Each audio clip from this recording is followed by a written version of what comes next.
After throwing a no-hitter in 2023, Michael Lorenzen heads into free agency looking for a new home and another shot to win a World Series ring. Although the Phillies didn't win a World Series in 2023, Lorenzen was a big part of their regular season success at least. He was someone they acquired at the trade deadline to make that final push and traded away one of their top prospects to go get him. Although the Phillies did ultimately fall short, Lorenzen now heads into free agency looking to go and recapture some of his mojo of being a very solid starting pitcher. There's a possibility he ends up on a contending team looking to make it big as a long reliever or maybe as a back-end starter for a team that's out of the playoff hunt that could potentially be flipped again at the trade deadline.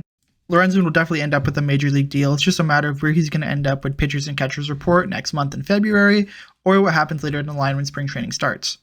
He's a good piece and the Phillies gave up a lot for just half a year of his services. In this video, we're going to characterize Michael Lorenzen's free agency status, see exactly where he stands and what a team's going to get when they do end up signing him, and also look back at what the Phillies gave up.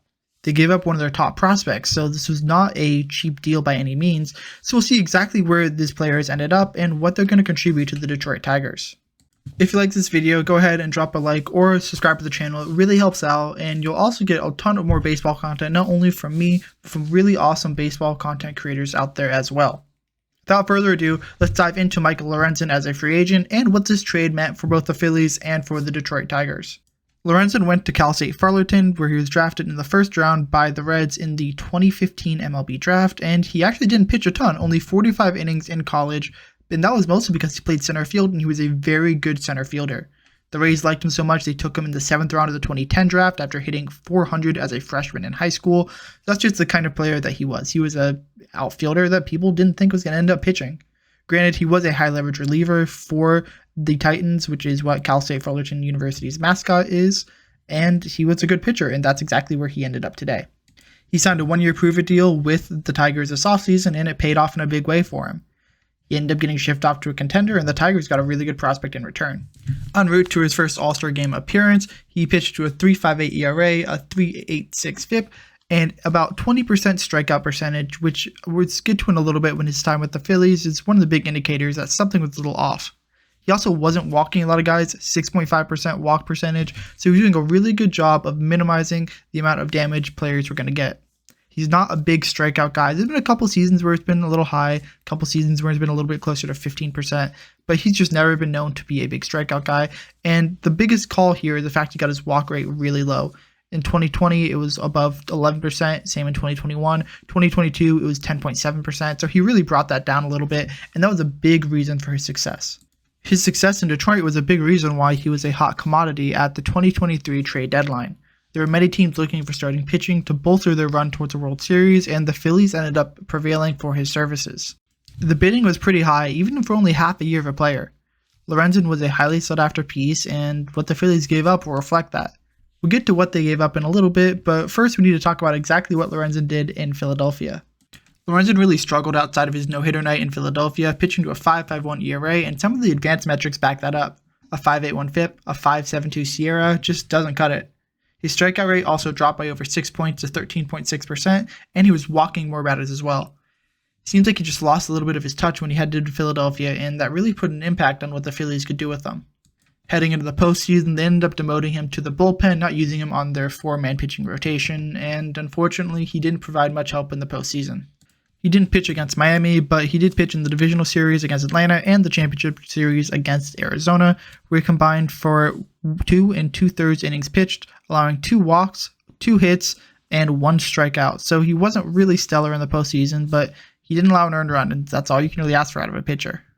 As he heads into free agency, it's going to be really interesting to see exactly where he ends up. I think a team that could really use him might be someone like the Dodgers on a 1-year deal. The Dodgers are known to really get the best out of their pitching, and I wouldn't be shocked to see if they can maximize Lorenzen's value.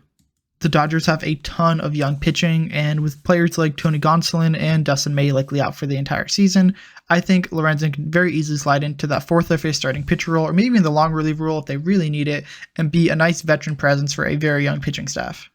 I could also see maybe someone like the Astros going and making a play for him, with Justin Verlander and Framber Valdez headlining the top of the rotation, and players like Christian Javier coming in the 3rd spot. I think there's a lot of potential for them to add a nice veteran piece that can be a big impact player. The Astros are known to be one of the most forward-focusing pitching organizations in all of baseball, so if they can go ahead and adjust a couple things that can get Lorenzen on the right track, I think they're one of the teams that were most likely to go ahead and get him to be a very solid pitcher going forward. Who knows, maybe he goes to another team, maybe like Oakland, who probably can't do that, or maybe the White Sox or another team that could flip him at the deadline. But I think I see him fitting best at a team looking to contend in 2024 on a short one-year deal where if things don't work out, they can cut bait and they don't have to trade any prospects away. Speaking of trading prospects, let's look at Hao Yu Lee, the player the Phillies ended up giving away to the Tigers in this deal. Many industry sources had Lee placed in the top 5 of the Phillies system, if not just on the borderline of that, and that's because he really dominated the lower levels at a young age. Lee was 18 when he signed as an international prospect in June 2021 out of Taiwan, and that's pretty old for an international prospect. You don't often see players who are older who sign and end up making a big impact, but Lee wasted no time proving that the Phillies put a good investment in the $570,000 signing bonus he received. After cruising through the Florida Complex League in 2021, he made the jump up to the Clearwater Threshers, the Phillies' single-A affiliate, and put together a very solid season, a .384 on-base percentage, an OPS just below 800 at .799. He was really putting things together. He showed some solid speed with 10 stolen bases, and not a ton of pop with 7 home runs, but he was hindered by the fact that he broke his hand, so there is a little bit of room to kind of suggest that there's some improvement to be had, and he made some decent strides in 2023. He spent most of 2023 at the high A level, both with the Phillies and with the Tigers, slugging for over 400 and on-base percentage with the Phillies at .372. He was really doing a good job of keeping things together, and although he was injured late in the season, he only played in 8 games with the Tigers high A affiliate. I think he has the potential to make the jump to AA at the start of 2024, which would be very aggressive as he's only 20 years old right now. He will be 21 by the time the season starts, which is pretty young for AA, but I think there's a potential that he can handle it really well. He doesn't have a super great calling card, and his probably biggest weakness is his defense. He's limited to second base. He doesn't have a ton of range, but he does a good enough job at the plate to mitigate that. He's 5'10", so he is pretty small, but it's his mechanics at the plate that really excite scouts. He has a very clean, repeatable swing, a very advanced approach in terms of looking at pitches, not chasing balls outside the zone, and he does a very good job of drawing walks. He walked 12.3% of the time while striking out only just 19% of the time, which is really good for someone like that.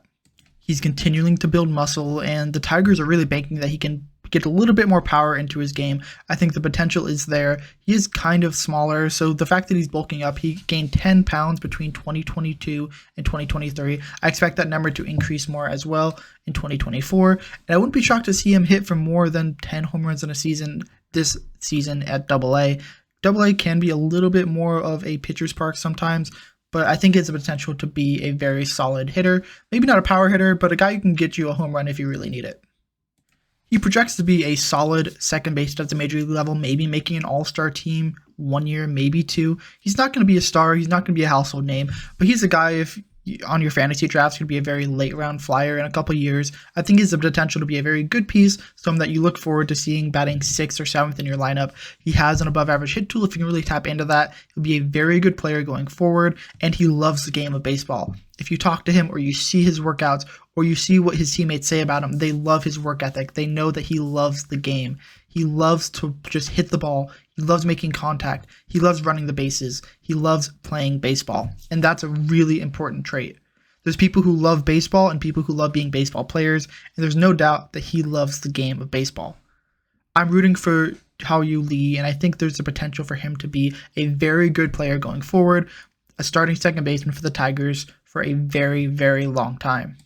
I don't think many people expected Michael Lorenzen to head to the Philadelphia Phillies at the trade deadline. The Phillies were in the market for a bat. People thought they really needed another piece in that lineup to propel them towards the World Series, and although Lorenzen played some center field in college, as I already mentioned, I don't think many people expected them to only target another starting pitcher, and unfortunately they came up short. Of course, I think Phillies fans would be very happy with the no-hitter in Citizens Bank Park as their memories of Michael Lorenzen, but a World Series ring would have been just as nice.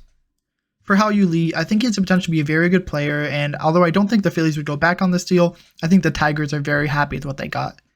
They have someone who's still young, still a lot of time to develop, doesn't need to be added to the 40-man roster next year, and has the potential to be an everyday starting second baseman. Second baseman is not as big of a defensive position like shortstop, where some people can play it, some people can't. Second base, generally you have guys who either can't play anywhere else, or or just better as a second baseman, offensively potentially. So it's not like he's a super sought after player, but the fact that he's rated this high on a lot of prospect lists and is still a second baseman bodes well for his future.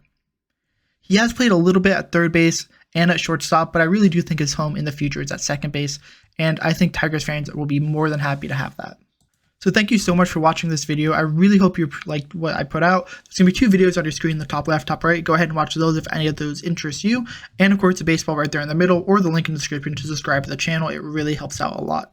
Thank you again, and I really hope to see you in the next video.